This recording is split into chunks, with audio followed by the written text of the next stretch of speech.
Бүгін сіздерге компьютерден WhatsApp-та ашу, қайта-қайта сканерлемей ашу. Егер телефоныңыз жоғалып қалса, немесе экраны сынып қалса, қалай компьютерден WhatsApp-қа кіруге болады? Телефоныңыз басқа жерде қалып қалса да, қайта-қайта сканерлемей қалай WhatsApp-қа кіруге болады? Соның барлығын мен сіздерге айтамын. Барлықтарыңыз білесіздер, компьютерден WhatsApp-та ашу үшін web.whatsapp.com деген сайтқа кіресіздер. Не болмаса, WhatsApp деген приложениені жүктеп аласыздар, сосын мына жерге QR мен сканерлейсіздер. Ал енді қайта-қайта сканерлемес үшін, мысалға сіздің экраныңыз бұзылып қалған болуы мүмкін, немесе сізге ұнамайды қайта-қайта сканерлеп отырған, немесе сіздің телефоныңыз мысалға, допустим, бұл 20-10 метрға уже ары қашықтық болған кезде телефон отключен деп WhatsApp өшіп қалады. Сондай жағдай болмас үшін не істеу керек? Ол үшін сіздер кіресіздер, мына WhatsApp-тың өзіне кіріп, мына 3 нүктені басасыздар. Сосын осы жерде настройки дегенді басасыздар. Мына жерде QR-дың суреті салынып тұр. QR-ды басамыз. Сосын мына жерде сканировать код дегенді басамыз. Енді осы жерде далее.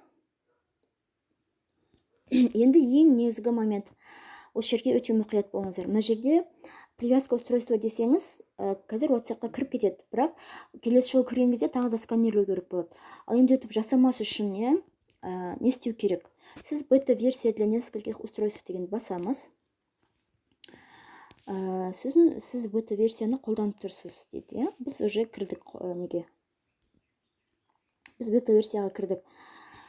Так, енді привязка устройства мне бета-версия используется дейді. Мен мына жерге кіргем, сіздер принять деп қана басасыздар. Привязка, енді дальше мына жерде принять деп басасыздар. Енді привязка устройства дейміз. Мына жерге тағы да сканерлейік. Бағанағы бета-версияны басқаннан кейін барып привязка деп басасыздар. Түсінікті, Енді қазір мына жерде біздің WhatsApp-мыз ашылады. Енді келесі жолы сіздің телефоныңыздың батарейкасы отырып қалса да, сіз компьютерден WhatsApp-та отыра бересіз. Неге? Бета-версия используется дейді. Теперь мына жер ашылады, қазір құдай берсін.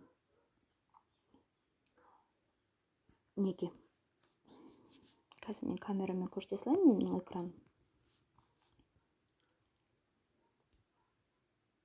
Неге, менің неден ашылып отыр. Енді мен егер телефон батарейкасы отырып қалса, телефонды жоғалтып алсам, немесе мен мысалы телефонды жоғалтып алдым делік, немесе экран сынып қалды делік, басқа бір адамның несіне телефоннан екінші WhatsApp болып кіріп, осы жерге WhatsApp неге бета-версиясымен компьютерға кіріп, сол арқылы компьютерде постоянно WhatsApp-та отырсам болады. Мысалға, маған бұрын көбісі айтатын, сен телефоның бұзылып қалды деп еді ғой, қалай WhatsApp-та отырсың деген секілді. Осындай жолмен кіресіздер. Енді тағы да бір айта кететін нәрсе, не запись экраны жасай салу керек еді компьютерден, дегенмен де айта салайын. BlueStacks деген программа бар, оны көбісі білуі мүмкін, дегенмен де білмейтін адамдар үшін айта кетейін. BlueStacks деген программа бар, ол сіздің компьютеріңіздегі телефонның эмуляторы, яғни сіздің компьютеріңізді телефон секілді көрсетеді. Мына неге ноутбугыңыз болсын, макбугыңыз болсын, соған телефон секілді көрсетеді. Сол жерде мында Google Play деген мынау секілді болып тұрады экраны, Осы жерде Play Market деген бар. Сол Play Market дегенге кіресіздерде WhatsApp деген жүктеп аласыздар. Содан кейін, мысалға, сіздің экраныңыз бұзылып қалды делік, телефонның экраны сынып қалды делік, сіз SMS қабылдай алмай тұрсыз, WhatsApp-қа кірейін десеңіз, бағанында QR жасап, экраныңыз басылмайды, көрмей тұрсыз ештеңке. Бірақ звонок қана қабылдауыңыз мүмкін, примерно ориентировочно, Енді сіз WhatsApp-қа кіргеннен кейін, бағана жүктеп аласыз, жүктегеннен кейін принять и продолжить дейсіз. Дальше принять и продолжить дегеннен кейін телефон номеріңізді енгізесіз. И сол жерге сіз через получить код, через звонок дегенді басасыз. Через звонок. Если SMS болса, сіз телефоныңызға SMS болып келсе, соны көре алмайсыз ғой, сондықтан сіз звонок дегенді басасыз компьютерден, мына жерден, и сізге звондайды, бот звондайды. Звондайды да, өзі кодты айтып береді сізге. Сол кодты сіз мына жерге принять и продолжить деп басқаннан кейін, осы неге кіресізде бағанағы бұл сіздің телефоныңыздағы WhatsApp секілді болып жұмыс жасай береді. Яғни сізде телефон жоқ болса да, сіз осы компьютерден кәдімгідей WhatsAppта отыра бере аласыз. Және тағы да бір айта кететін тағы да бір приложение бар. Ол екінші WhatsApp. Мысалға, менің телефонымда негізгі WhatsApp бар. Ол менің өзімнің негізгі WhatsApp-ым, бұл жерде менің туыстарым және негізгі клиенттерім отырады. Ал енді маған тағы да бір рассылочный WhatsApp бар, жұмыс WhatsApp-ы.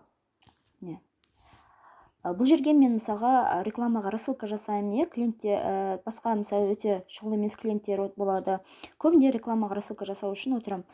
Бұның топтар саны өте көп, мен барлығына кірмедім, 500-ден 1000-дай топ бар.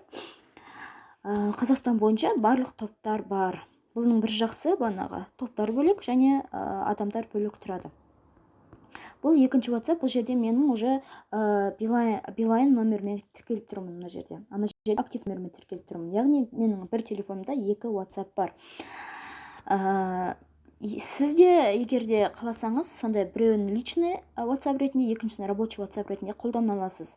Не болмаса, сіздің телефоныңыз мысалға сынып қалып елге, сіз өзіңіздің жолдасыңыздың телефонынан мысалға осылай екінші WhatsApp болып тіркеліп аласыз да, кіріп аласыз да, және арғатай қолдана берсеңіз болады, немесе компьютеріңізден ашып алсаңыз болады. Егер де осындай WhatsApp қажет болса, маған жекеме жазсаңыздар, мен астына WhatsApp сілтемемді қойып қоямын. Өте күлкілі бағаға ала аласыздар осы приложениені. Және де тағы да бір приложение бар, достар. Ол жүктей алатын Instagram. Мысалға, барлықтарыңыз білесіздер, қарапайым Instagramда жүктеуге болмайды. Қазір мен көрсетейін.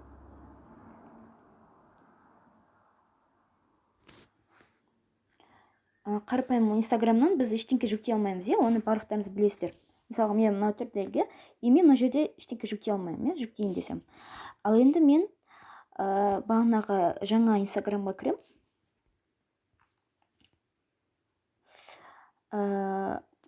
Мына жерде мысалы маған мынау ұнап қалды делге, или Мальдивы дейді, мысалы маған ұнап қалды делік, мен оны жүктей салам, бүйтіп астынан басамда жүктей салам. Истористарымды жүктей алам, кез келген нәрсені жүктей алам.